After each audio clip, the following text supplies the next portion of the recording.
नमस्कार दोस्तों। स्वागत है आपका नॉलेज जंक्शंस के इस यूट्यूब प्लेटफॉर्म पर। 67वीं बीपीएससी पीटी को लेकर अब मामला गहराता जा रहा है। ऐसा इसलिए है कि आज दिन में 12 बजे के लगभग जब बीपीएससी के चेयरमैन अतुल प्रसाद ने बिहार तक से बातचीत की, एक लंबी बातचीत थी, लगभग लगभग 40 मिनट की बातचीत हुई। एक तरह से बीपीएससी के चेयरमैन अतुल प्रसाद उस इंटरव्यू का पूरा क्रक्स, पूरा सार, पूरा सिनॉप्सिस अगर आप देखेंगे तो आप इस निष्कर्ष पर पहुंचेंगे कि कुछ चीज़ें वो अच्छी बता रहे थे, नो डाउट, लेकिन किसी किसी मामले में बेहद ही अड़ियल और दो टूक रवैया था उनका, जिस पर कि अब वो ये कोशिश कर रहे हैं कि बीपीएससी पीटी को वो 20 सितंबर और 22 सितंबर को लेकर रहेंगे। परसेंटाइल वाली व्यवस्था पर वो एकदम अड़े हुए हैं, उस पर वो बिल्कुल एडामेंट रवैया, बहुत मतलब जिद्दी वाला रवैया अपनाए हुए हैं। तो इन सब मसले पर कुछ बात करने की हम कोशिश करते हैं। हम जानते हैं कि 67वीं बीपीएससी में और क्या सुधार होना चाहिए, जो कि आयोग के अध्यक्ष उस पर एड्रेस नहीं करके उन चीज़ों पर ज़्यादा एड्रेस कर रहे हैं जो अभी विद्यार्थियों के हित में नहीं है।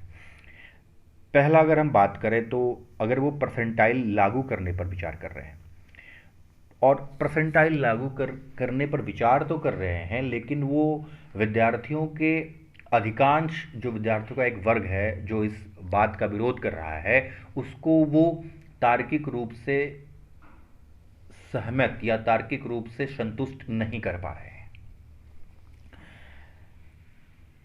दूसरा बात है कि यूपीएससी मेंस के अभ्यर्थी, जब आयोग के चेयरमैन से सवाल पूछा गया कि यूपीएससी मेंस के अभ्यर्थी वो कैसे परीक्षा देने आएंगे। ये अलग बात है कि आप 20 तारीख और 22 तारीख, जिन दो तारीखों में आपने बीपीएससी का डेट रखा है, उस तारीख में बीपीएस यूपीएससी मेंस की परीक्षा नहीं है, लेकिन जिनका सेंटर दिल्ली है वो बिहार के सुदूरवर्ती सुपौल, अररिया, मधुबनी, दरभंगा जैसे जगह में जाके एग्ज़ाम देके फिर दिल्ली आके, या बेंगलोर में जो मेंस लिख रहे हैं, करीब 1500-1600 छात्र प्रभावित होंगे, उस पर उन्होंने कोई एड्रेस नहीं किया, इस पर उन्होंने खुलकर नहीं बताया।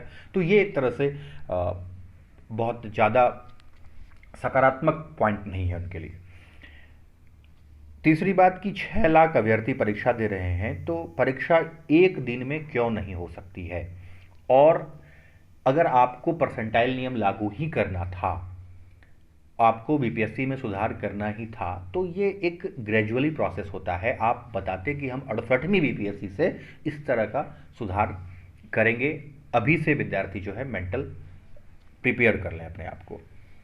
खेल के बीच में खेल का नियम बदलना कहीं से भी न्याय संगत और तर्क संगत नहीं है, और ये मामला जो है सब जुडिस हो जाएगा, कोर्ट में जाएगा, और फिर ये कानूनी पटचड़े में पड़ेगा, क्योंकि खेल के बीच में आप खेल का नियम बदल नहीं सकते हैं।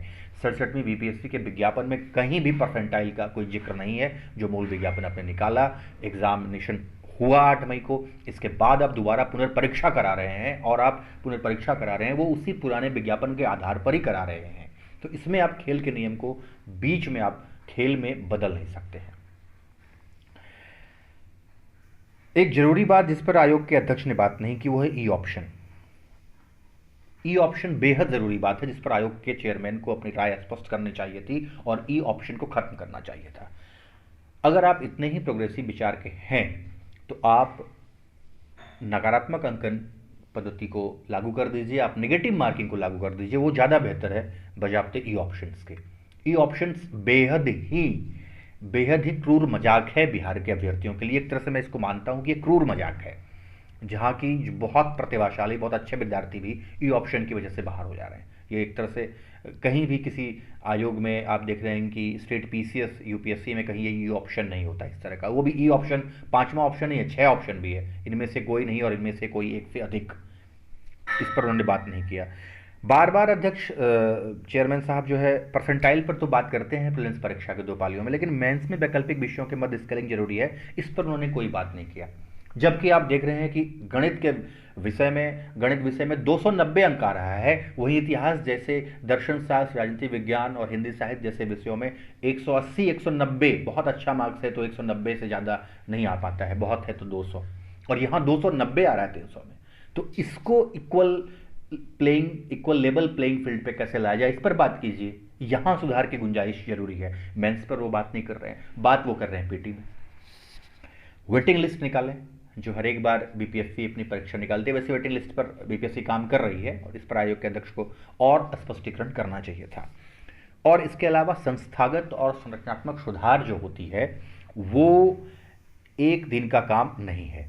संस्थागत और संरचनात्मक सुधार में वक्त लगता है और इसमें आयोग के अध्यक्ष को खास करके समय लेना चाहिए और विद्यार्थियों के हित में जो कदम हो वो उठाना चाहिए। वो बार बार वैसे कह रहे हैं कि हम जो कदम उठा रहे हैं विद्यार्थियों के हित में है, लेकिन बीपीएससी का जो नेचर है और बीपीएससी जो हाल में अपनी क्रेडिबिलिटी जिस प्रकार से डाउन की है उसको देखकर नहीं लगता है। इसलिए आयोग के अध्यक्ष को अपना जो अड़ियल रवैया है उस पर थोड़ा उनको लिबरल होना चाहिए। कुछ अच्छी चीज़ें वो बता रहे हैं, हम लोग भी उनका सम्मान करते हैं, वो संवैधानिक संस्था के अध्यक्ष हैं, लेकिन विद्यार्थियों का हित सर्वोपरि है और इस पर उनको जल्द से जल्द विचार करके, एक तो डेट जो 20 और 22 सितंबर है वो यूपीएससी मेंस के साथ दिक्कत हो रहा है, तो उस पर विचार विमर्श करना चाहिए और साथ साथ परसेंटाइल नियम को फिर से उनको एक बार विचार करना चाहिए, समीक्षा करनी चाहिए और परीक्षा एक ही तिथि में होनी चाहिए। 6 लाख अभ्यर्थी बहुत ज़्यादा अभ्यर्थी नहीं हैं। 10 करोड़ 12 करोड़ वाली जनसंख्या वाले राज्य में 6 लाख अभ्यर्थियों का आराम से एग्जाम करा सकते हैं, संसाधन के साथ करा सकते हैं। जब आप चुनाव संपन्न करा सकते हैं तो आप ये भी करा सकते हैं अगर आपके अंदर इच्छा शक्ति हो तो। उत्तर प्रदेश हो, मध्य प्रदेश हो, उत्तर प्रदेश भी बहुत ज़्यादा जनसंख्या वाला राज्य है, भारत का सबसे ज़्यादा जनसंख्या वाला राज्य है, वो कराता है, एक ही चरण में एग्जाम लेती है यूपीपीसीएस इतने शेड्यूल के बावजूद भी।